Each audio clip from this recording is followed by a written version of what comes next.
There's classic ETL, moving data from A to B. But as your data is moving between A and B, in a way it's alive, a living stream of data you can get your hands on. Think about what you could do with that data as a stream. That's where the code engine comes in.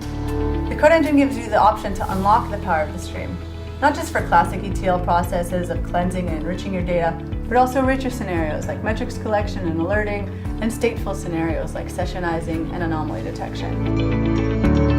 The code engine embodies endless possibilities when you're powering your data on the stream, letting you run whatever custom code you choose and giving you ultimate control.